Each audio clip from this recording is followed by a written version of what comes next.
Simulado 359 de legislação de trânsito. Para você que nos acompanha aqui no canal Sala Trânsito, vamos para mais um simulado. São sempre 3 questões por vídeo e sem demora.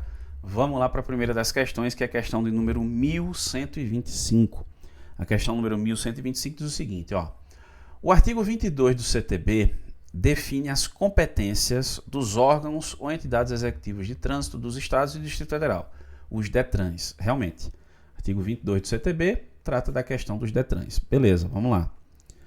Com base no texto legal e nas atribuições desses órgãos, assinale a alternativa que apresenta uma competência exclusiva ou específica do DETRAN, conforme o referido artigo.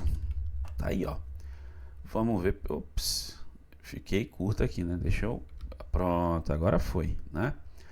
Vamos lá, pessoal, vamos lá, deixa eu me colocar aqui embaixo, pronto, tá bom, né? Vamos lá. Aqui é o seguinte, ó, a letra A diz o seguinte: estabelecer, em conjunto com as polícias militares, as diretrizes para o policiamento ostensivo de trânsito em todas as rodovias federais que cruzam o território estadual. Nada a ver aqui, o negócio tem nada a ver. Vamos para a letra B. Criar as normas e resoluções que regulamentam o processo de formação de condutores e os requisitos para a obtenção da CNH em todo o território nacional. Nada a ver também, isso é uma competência do CONTRAN, está lá no artigo 12 do CTB. Letra C. Julgar os recursos interpostos. Deixa eu ver se eu não estou cobrindo. Estou não. Pronto, vem para cá. Letra C. Julgar os recursos interpostos pelos infratores contra as decisões das JARes, né, de órgãos municipais. Não, quem julga ali é o CETRAN. Né, se for, o CETRAN, né, no caso do Distrito Federal seria o CONTRANDIF. Está lá no artigo 14, né, que é a atribuição do CETRAN, e também a gente acha isso lá no artigo 289, então não tem nada a ver. Possivelmente vai ser a letra D, né? Vamos lá dar uma conferida aqui, ó. Vistoriar, inspecionar quanto às condições de segurança veicular, registrar, emplacar e licenciar veículos com expedição do certificado de registro de veículos, CRV, e do certificado de licenciamento anual, CLA, mediante delegação do órgão máximo executivo de trânsito da União. Está correto. Isso é uma atribuição do DETRAN. Né? Essa aqui é uma atribuição do DETRAN.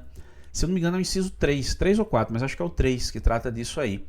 Tá certo? Dessa questão, dessa competência aí do DETRAN. A resposta correta vai ser a letra D, tá certo? Essa é uma competência do DETRAN.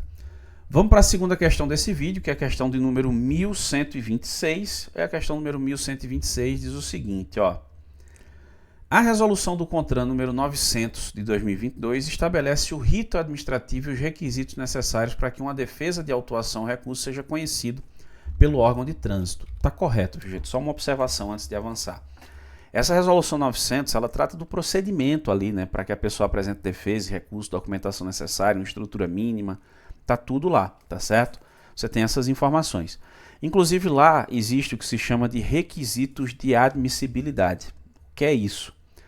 Veja, só quem pode dar entrada numa defesa ou num recurso, quem pode protocolar, quem pode apresentar essa defesa ou recurso é a parte legítima. Vou dar um exemplo aqui. Meu irmão comete uma infração. Meu irmão é quem tem que apresentar a defesa. Se eu apresento a defesa em nome dele, eu não sou parte legítima, então eles não vão conhecer essa defesa. E se tiver uma procuração? Se tiver uma procuração é outra história, ele está me dando poderes para representá-lo. Mas como regra, né, se eu dou entrada no lugar do meu irmão, apresento, chego lá no DETRAN, está aqui, ó, o DETRAN vai fazer qualquer outro órgão. Cheguei lá e, entreguei aqui a defesa ou recurso, essa defesa ou recurso sequer vai ser analisado, né? O julgador vai dizer lá, não conheço a defesa, ou a JARE vai dizer, não conhecemos o recurso por ilegitimidade da parte, né? Fora do prazo também é um motivo para não conhecer a defesa ou recurso por intempestividade. Então é o que a gente chama de requisitos de admissibilidade, beleza? Aí com base nessa norma, assinale a alternativa que apresenta corretamente um dos requisitos de admissibilidade. Pronto, eu falei de 2, então a gente tem aqui, ó, a questão da legitimidade, a tempestividade, a necessidade de ter a assinatura do recorrente ou do seu representante legal, quando ele for representado por meio de procuração, ou ainda a outra hipótese precisa ter pedido, né, e ele tem que ser compatível com a situação fática. Não adianta de nada fazer uma defesa, o recurso tu não pedir. O que tu quer com aquilo ali? Não, eu quero o cancelamento do auto de infração para que não seja aplicada a punição. Pronto, pede, tá certo? Então se não tiver pedido ou ele for incompatível, é nulo, sei lá, o cara está pedindo ali para que não seja aplicada uma advertência numa autuação de alcoolemia. Estou dando um exemplo bem exagerado, mas isso é um pedido incompatível, né, com a situação fática. Então aqui é o seguinte, gente, ó, nós temos na letra A, a defesa ou recurso não será conhecido quando for apresentado fora do prazo legal, sem assinatura do recorrente ou seu representante legal, quando for interposto por parte ilegítima. Cara, isso está correto. É exatamente o que eu mencionei aqui, né? Não sei se... Vamos ver as outras, né? Mas acredito que vai ser a letra A. Vamos para B. A legitimidade para interpor recurso é restrita exclusivamente ao proprietário do veículo. Isso aqui matou, velho. Quando você pega esse negócio exclusivamente, apenas, somente, cara, levanta uma orelha e deixa a outra baixadinha para tu ir ouvindo. Mas tem nada a ver, né? Sendo vedado o condutor infrator indicado apresentar defesa em nome próprio, mesmo em infrações de condução, pô, tem nada a ver. Letra C, vamos lá. O pagamento prévio da multa é condição obrigatória de admissibilidade para interposição de recurso segundo instância perante o CETRAN contra a DIF. Cara, já foi, sabe?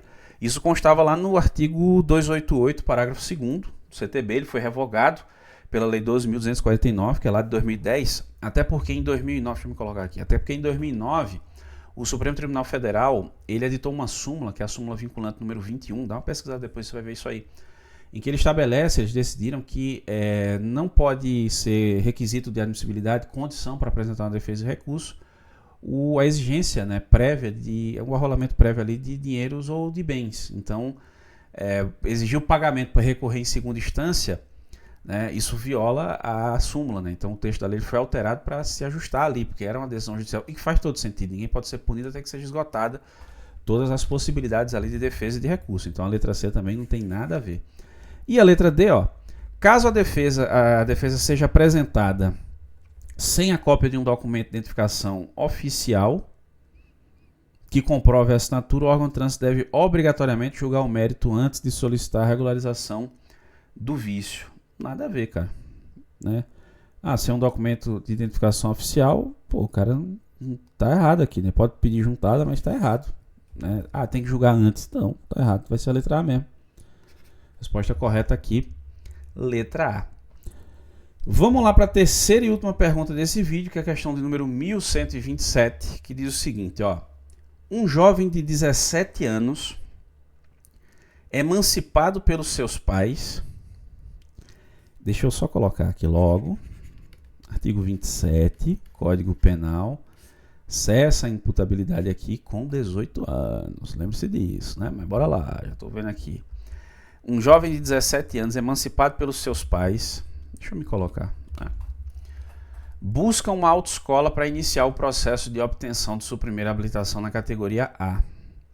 Ele apresenta toda a documentação necessária e a prova de sua emancipação, alegando que, por ser plenamente capaz para os atos da vida civil, preenche o requisito de ser penalmente imputável exigido pelo Código de Trânsito Brasileiro. Essa exigência no CTB, ela está aqui, ó, artigo 140, peraí que ficou meio feioso. Artigo 140, inciso 1. É o primeiro requisito para se habilitar. Ser penalmente imputável. O texto da lei nem menciona a questão dos 18 anos. Ele fala ser penalmente imputável. Inclusive tem projeto de lei com o intuito de mudar isso daí para 16. Vamos acompanhar, né? Aí aqui, gente, é o seguinte. Quando eu comecei a trabalhar em autoescola, eu completei agora em 2026, junho de 2026, dia 20 de junho de 2026, eu completei exatamente 20 anos trabalhando com trânsito. 2 décadas trabalhando com trânsito, né? Eu era da área de informática, né, e passei a trabalhar com trânsito. Eu fazia curso técnico em uma escola técnica federal e aí eu fui trabalhar numa autoescola para poder ganhar uma grana ali, né? Eu ia trabalhar de auxiliar administrativo para ganhar uma grana e pagar minhas despesas, né? Apesar de ser uma escola federal, mas tinha despesa com um material ou outro, se precisasse, lanche, enfim. Mas minha intenção era trabalhar com informática, tá vendo? E aí comecei a mexer com essa parte de trânsito, né? Certo dia eu era auxiliar administrativo, eu ficava lá na hora do almoço. O pessoal saía para almoçar, eu ficava lá, né? Atendendo quando chegasse alguém e tal. Um aluno, que às vezes tem aula no começo da tarde, já ficava lá. E aí eu lembro que certa vez chega um cara exatamente nessa situação que está aqui na questão. Ele chegou, um cara bem alto, mais alto que eu, e vinha até com uma pastinha embaixo do braço e disse, ó, quero dar entrada aqui para tirar a primeira habilitação. Eu disse, beleza, presta aí teu RG, teu comprovante de residência e tal. Ele já foi me entregando. E aí, na época, a autoescola tinha um programinha lá que eu tinha ajustado para matrícula, né? E aí eu comecei a digitar lá, matriculando ele, né? Fazendo um cadastro, simples, cadastrozinho e tal. Aí daqui a pouco, quando eu coloco a data de nascimento, foi a primeira vez que tinha acontecido isso. Ficou na cor vermelha, indicando que ele não tinha 18 anos. Ele tinha 17 anos e uns 6 meses, mais ou menos, 6, 7 meses, alguma coisa assim. Faltava menos de 6 meses para ele completar 18. Aí quando eu olhei, eu já disse, ei, tu não tem 18 anos não, né? E como ele já esperava, acredito que já esperava que eu dissesse isso, ele já foi abrindo a pastinha e pegou exatamente esse documento. Ó, mas eu sou emancipado judicialmente. Só que ele é emancipado judicialmente, claro que ele se matriculou, mas não começou efetivamente o processo. Ele ficou lá usando os serviços da autoescola como simulados, que antigamente tinha uns computadores na autoescola para treinar, já tirava dúvida com o instrutor, mas só abriu o serviço realmente no Detran e começou a fazer realmente exames, as aulas teóricas e tudo mais, quando completou os 18 anos. Ele ficou lá usando os serviços da autoescola, né? Ia treinar 1 a 2 vezes na semana, às vezes anotava alguma dúvida, o cara é bem gente boa, por sinal. Tirava dúvida com o instrutor, por sinal, instrutor amigo meu tá comigo até hoje trabalhando, e aí tirava dúvida dele e tal, enfim. E aí ele só se habilitou com 18 anos, mas no que ele trouxe lá aquele papel da emancipação, veja, ele se emancipou judicialmente para praticar os atos da vida civil, mas ele não é penalmente imputável. A imputabilidade ela só cessa aos 18 anos. 18 anos é que ele é considerado realmente responsável pelos seus atos na forma da lei, inclusive podendo ser responsabilizado criminalmente, né? Então ali mesmo que é emancipado não pode tirar carteira. Mas vamos ver aqui qual é a pergunta aqui, ó. De acordo com o artigo 140 do CTB e o entendimento consolidado pela Justiça nas normas de CONTRAN, o pedido de abertura do processo de deputação desse jovem deve ser indeferido. Exatamente o que aconteceu com a gente. Esse cara não pode. Ele se matriculou, ficou usando o serviço, mas começar mesmo, Detran, foto, exames, curso teórico e tal, quando ele completou 18 anos. Completou 18 anos, aí foi no Detran, fez todo o procedimento, aí sim, oficialmente, ele estava tirando a habilitação, né? Até então estava lá treinando e tal, enfim, já se matriculou. Aí diz, ó, isso ocorre porque a emancipação civil não altera a condição de inimputabilidade penal do menor de 18 anos, conforme o artigo 228 da Constituição Federal, que é outra referência também, não satisfazendo, portanto, o requisito de ser penalmente imputado para fins de trânsito. Correto. A afirmativa aqui, ela está correta, certinho. Mas diz tu, acertou quantos? Ficou com dúvida, concorda com algo, discorda? Fica à vontade, ó. Vai deixando aí nos comentários. Você que nos acompanha aqui no canal já sabe, deixou sua dúvida, a gente vai tentando te ajudar. Beleza? Dormir? Dormir não, pô. Não leva nada não, vamos estudar. Grande abraço, até a próxima.